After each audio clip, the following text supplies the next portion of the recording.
Hey folks, so two assignments this week. I put a message out here to let everyone know there are two assignments. You can kind of do them on your own time. I'm suggesting that you get the one done by Wednesday at the very latest. You could get it done today and get it out of the way if you want it, and the other one done by Friday if you want as well. I posted them in the content, so I wanted to make sure that you could find them and that this is working okay. This is a little bit new to me putting stuff online like this. So if you look at the content right here, you're going to find a new unit. Hello, goodbye, right? A little bit of a play on words. So we're going to try these. This was made for this course specifically, so it's pretty organized. So what I'm asking you to do right now is activity one, which is taxes not included. So when you go in taxes not included, you're going to see overview, expectations, content, and assignment. The most important things that you can see in here are the expectations and the assignment. The whole point of this is that we do analyze taxes. Um, you know that you all go to the store and you pay tax when you buy something. So in this activity, you are looking at the various taxes that affect you specifically. You know that when you go and you buy a coffee, it says it's $1.75, but you don't actually pay $1.75. There's HST, harmonized sales tax, that is added to that price.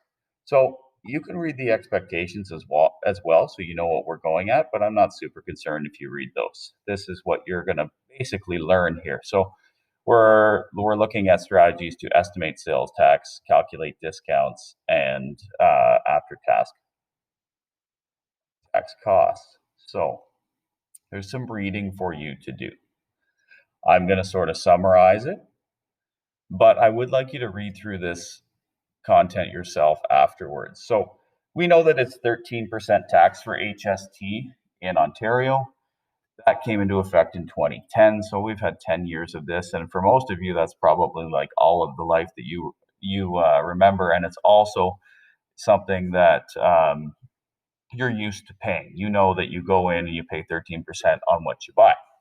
So this is purchases of stores and restaurants, clothing, that kind of thing. So this is something that both the government of Ontario and the government of Canada use to fund themselves. There's some other things, though. There's some hidden taxes that you might be familiar with. Maybe you've got gas before. So 38.6 cents in fuel taxes for every liter of gas. Think about that for a second. Now, right now, it's like $1 a liter. So $1, but 38.6% of that $1 is going to the government. That's what we call a hidden tax. So people, I think if you went and you knew that every time you bought gas, you're going to pay another 38%.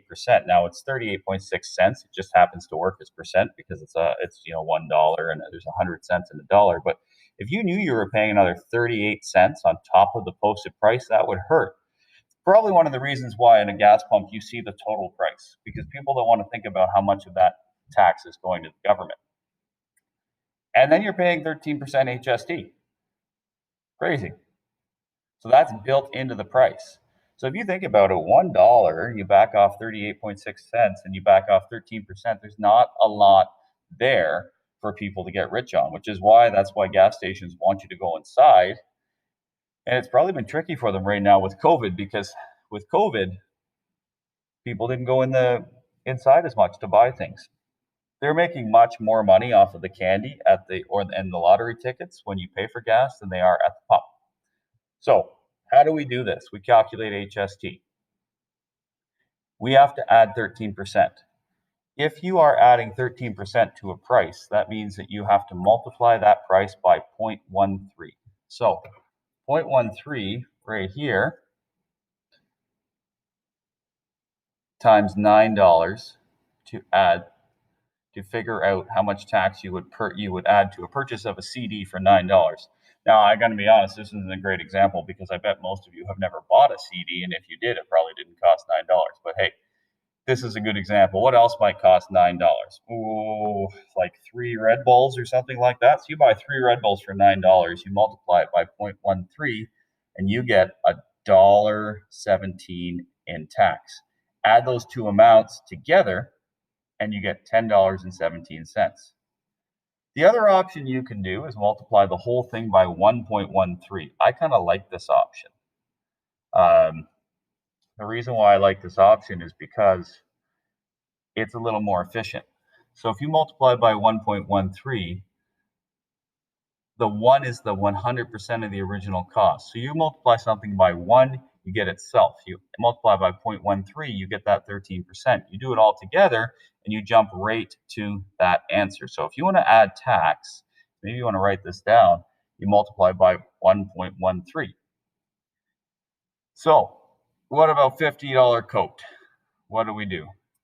$50 coat, what's the total cost?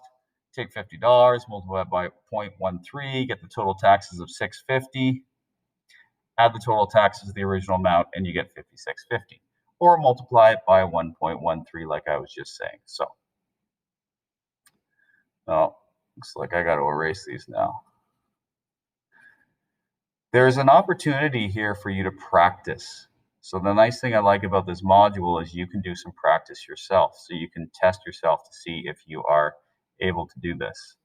If you are feeling pretty good, you can write this on a separate piece of paper and then check your answer. So you're looking for total cost. Now, the thing is, you might not always have a calculator handy, right? You might not be able to go 12.35 and multiply it by 1.13. I can't do that in my head very easily. That's a lot of work. But hopefully you do have your phone with you and you just go 12.35 times 1.13, and then you're able to check your answer, and you should get $13.96. Interesting, and open a new tab on me. I'm going to be honest, I didn't expect it to do that. So let's go back. If you don't have your calculator handy, you've probably done some estimating in the past, and what you could do is you could estimate 10% of the purchase price. So remember, when you're estimating 10% of the purchase price, all you have to do is drop a zero off of the amount. So if it's a $35 pair of shoes, drop a zero and 10% is $3.50.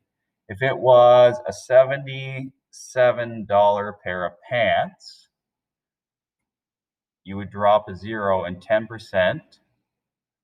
Just get rid of one of these zeros. 5 by 0, $7.70. So we are estimating now. A third of $7.70, that's a little bit harder to estimate. But if you want, one thing I like to do is go, okay,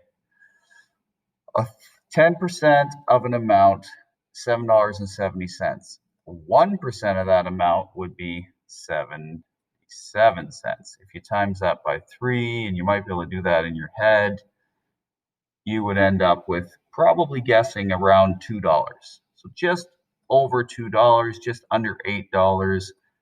13% of $77 would be about $10. Now, I don't know about you, my head just started to hurt a little bit doing that, all in my head. What I would suggest, highly suggest you doing, is you can estimate 10% quickly and easily and say, all right, 10%, I'm going to add about a third, and you should have a rough idea how much things cost. But if you want to specifically find out how much things cost, the best option is going to be to use that calculation method. So don't stress about it. You all have a computer because you're watching this on the computer. You could use the computer calculator and go 12. Oh, we did that one already. You go 203 times 1.13 to get your answer. No real need to estimate there. If you wanted to estimate, 10% of $2 would be about 20 cents. And a third of 20, well, that's about 7. So that'd be about 27 cents. So if you are able to estimate in your head, wonderful. If you want to use your calculator, even when it says estimate, do that as well. And look at that. I said about 27 cents. Turns out the answer is 229. Well, I was off by a cent. That's a pretty good estimate, right? You just want to make sure that you go up to pay for something, you've got enough money. All right. So when you're done that, what you can do is move on to the activity. And the activity comes at the bottom here, sorry, the assignment. And when you click on the assignment, it asks you to download and complete the taxes not included worksheet. And when you click on that, you should be able to click on it, save it, and it should open in whatever device you've got.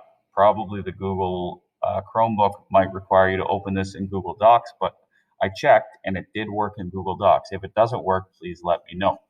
So if these aren't going to work, we're not going to use them. Now, looking at this right here, it's kind of nice for me. You can type these in, and if you want, you can just use your, just use your keyboard and fill in the blanks. Please put your name on this. It makes it a little bit easier for me to give you credit. I'm not marking this. I'm just going to look at it if you choose to submit it. It's always a good idea, though, to submit all the work you do if you can. I'll be marking assignment 2. So this is a chart just like what we just did, and what we're looking for you to do is complete the following chart. Take the amount and multiply it by 1.13 and get me a total cost. So you're going to take that amount, you're going to go, I don't know why this is coming up, going to go 45.23 times, that little star means times, 1.13 equals, and if you don't have a calculator, type calculator in. There'll be an app if this is a Windows computer, and you can go 45.23, so 45.23 times 1.13. If you're lucky enough to have a new Windows computer, it does show you what you typed in so you can see. 45.23 times 1.13 is 51.1099. Now we're dealing with pennies, so we would round that to the nearest penny, which is 51.11. So you'd come in here and you'd go 51.11 and be done. Not so bad. Bet you can all do this, get this done. Any questions, please let me know.